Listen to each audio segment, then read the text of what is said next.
everyone, welcome to StudyIQ English. Let's talk about a great development in terms of livelihood generation and infrastructural expansion from the state of Assam. Now we know that we are a socialistic democracy. That means welfare of the vulnerable communities should be the top priority. And in that line, today the government has finally announced land rights. For whom? For the tea plantation workers in Assam.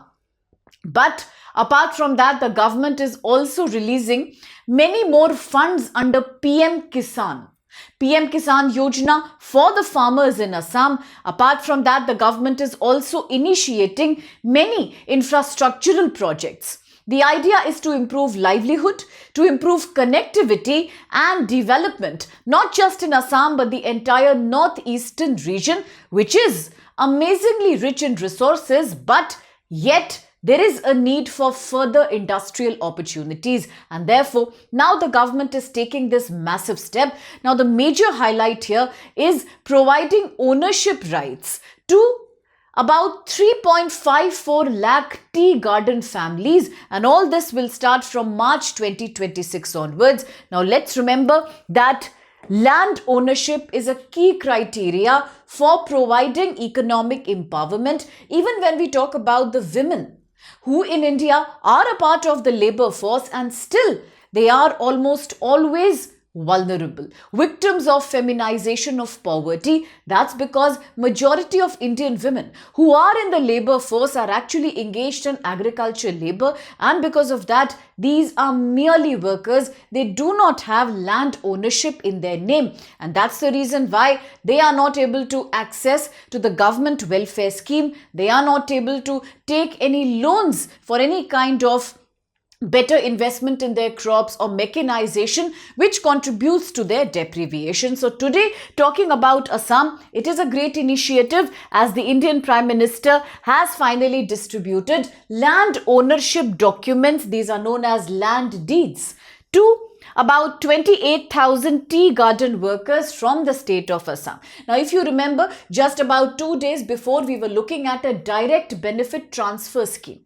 What are DBTs? Ultimately, these are also instruments of vulnerable empowerment. When the assembly elections were happening in Bihar, then everybody was talking about the Mukhyamantri Mahila Rozgar Yojana, under which the government had transferred a direct benefit, a direct amount into the account of so many beneficiaries. The ultimate motive was to create women empowerment, and a lot of people were also talking about how this also had a latent impact. The impact was that this time in the Bihar Assembly elections, the amount of women voters actually were much more as compared to male voters in so many constituencies. So you see, ultimately, welfare schemes are also resulting in a much higher voter turnout among Indian women.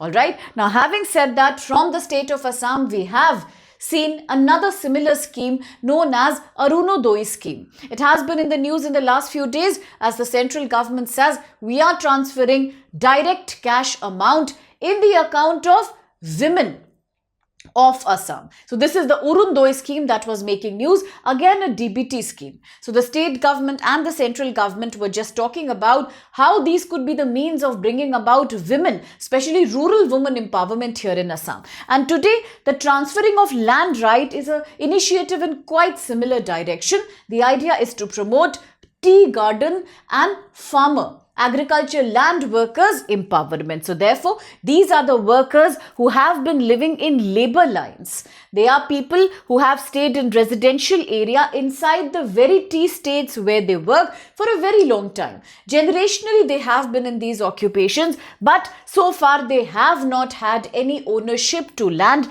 This has been the main reason behind backwardness and poverty. But now, the important scheme which is transferring land to these farmers has been first such initiative taken in Assam after about 200 years of Assami tea industry. Now we know Assam, not only a state which results in a major tea production, export quality tea production, but also it has many GI tag indexes in its name just because of its unique varieties of tea that are grown here.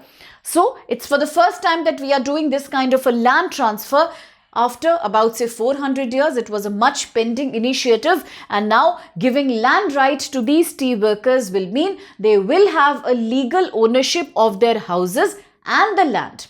Then they also will have government welfare schemes access. Now let's remember, there is a very unfortunate thing about India's informal sector. We often say, and we often talk about this news, like today morning in the Hindu class, I was discussing with all my students about how US is blaming India and 60 other countries for violating labor codes. US has said that it is so many economies who are using child labor, who are using informal sector labor, all of which are victims of exploitation, low salary, hardly any regular wage, as well as zero social security. Yes. Again, in the news today, we had another very interesting topic, and that was about whether is it valid to make menstrual leaves, paid menstrual leaves, compulsory for all the private sector companies in India. So these are certain questions that raise issues about how safe are the informal workers in our country.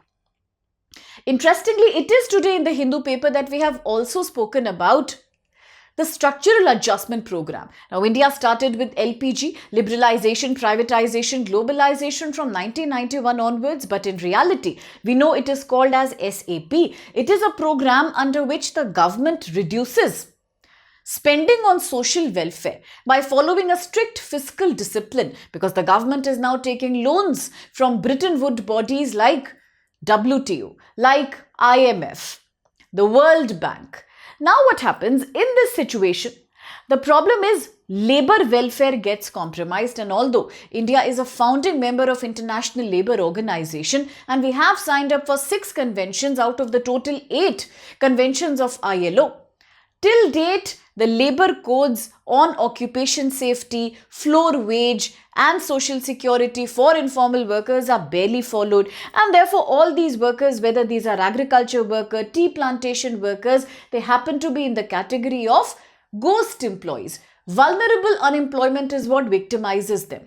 But now, giving them land ownership will enable them to have a paper proof of their property. That means not only can you have more loan from the banks, you can also use and utilize the government schemes that are meant for your welfare. This is the biggest advantage here. So where every time we are trying to institutionalize the informal economy, it means genuine empowerment for them. And now this will also create houses, concrete houses, better urban infrastructure and enhanced working conditions for these labourers and their families altogether. So indeed it is being celebrated as a major historic moment for the tea plantation workers of Assam. And what legal change will it bring? The legal change that we are talking about is how the Assam government has changed, amended the Assam Fixation of Ceiling on Land Holding Act 1956. Now, in order to have a clarity of this, you must be aware about the land reforms that Indian government had undertaken after independence. We know that during the British Raj, Indian agriculture was paralyzed by very toxic land revenue system. You can talk about zamindari, mahalwadi, rayatwadi. All these systems meant that it was the zamindar or the landowners who used to pass on revenue to the government by extracting, by abusing and torturing the laborers who were the cultivators of the land, but they never had any ownership right on that land. But post-independence, the government did do some kind of land reforms, such as abolishing the zamindari, such as controlling the problem of land fragmentation, at the same time also doing some kind of land ceiling. Now, land ceiling meant that now one family could not own beyond a certain permissible acre of land. Why? Because we needed to create distributive justice. We needed to abolish the zamindari intermediary and pass land ownership to the real cultivators of land. So this is also about the ceiling of land. Under this land reform, the government had made sure that the total amount of agriculture land owned by one individual or one family should be limited. You cannot have unlimited or a very, very unusually huge piece of land. Why? Because ultimately we believe in distributive justice. If you allow concentration of land in few families or few individuals, then what happens? there is always economic inequality. So therefore, land ceiling means control the amount of land owned by one person or one family, ultimately to create redistribution of surplus land to those who are genuinely landless in India. And in Assam, it has happened in the form of this 1956 Act, and this amendment therefore today that the government is undertaken by giving land ownership to these plantation workers will also aim to give land ownership to say about 3.5 lakh tea plantation worker families, and therefore it is being celebrated as a very democratic initiative taken by the government. Now quickly let's look at the PM Kisan scheme payment that has been released. So the Prime Minister of India has also released 22nd installment of Pradhan Mantri Kisan Samman Nidhi, that you often abbreviate as PM Kisan, and about rupees 18,640 crore will be transferred to people. Beneficiaries are large. 9.32 crore farmers will be receiving the money across India. And if you talk only about Assam, then about 19 lakh farmers belonging to Assam will be benefited from the scheme.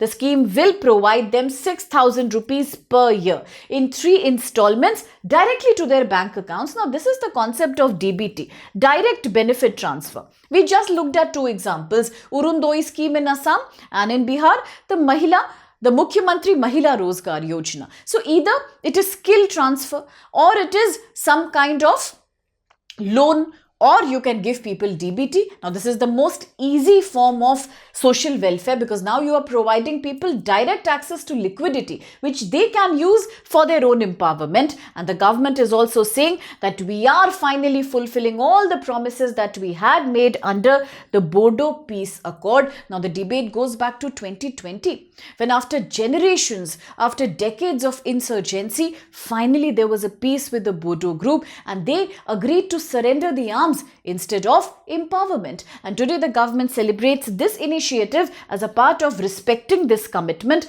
Ultimately, the accord is about bringing peace and development to all the extremist hit regions of Assam. So this is quite an important topic for GS paper 2, social empowerment and social issues, GS paper 1. Now, if you talk about the connectivity infrastructure projects, then in Assam, the government is focusing on infrastructural enhancement such as 4,570 crore rupees development project in the Kokrajhar area.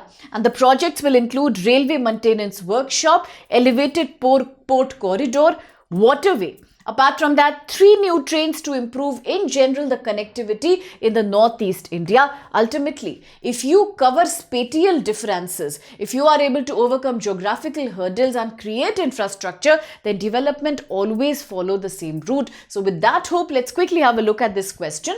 Consider these statements. 1. The tea plantation workers in Assam historically lived in labor lines without legal ownership of the land. 2nd, the Assam government amended the Assam fixation of Ceiling on Land Holdings Act, the one we spoke about, to grant land rights to plantation workers. And 3, the PM Kisan scheme works to provide 10,000 rupees annually to all farmers in India. Which of these statements do you think are true? Which is valid? You can post a comment in the comment box. Otherwise, you can also take this QR code and become a part of our Telegram channel where we keep sharing UPSC relevant information and the various exciting initiatives at StudyIQ. Now, one such initiative is right here. Today being 14th of March, it's a very important day because today our Success or Safalta Mahotsav sale is coming to an end. What does the sale offer you? Now, if you are a student who is preparing for UPSC 2027 or 28, then if you enroll in these 2 batches, any batch that you want to enroll for, you will, as of now, get 60% off on the price of that course plus a double validity. And if you use my code SPLIVE to enroll, then further discount on this existing price. But this is a limited period sale. It is being done because we are celebrating over 200 selections from StudyIQ into the Civil Services Exam 2025. So you must act quickly because the sale is going to end today. So therefore, hurry up and grab your offer, at least book your slot and get 360-degree coverage of UPSC preparation at a very humble price with double validity. Thank you so much.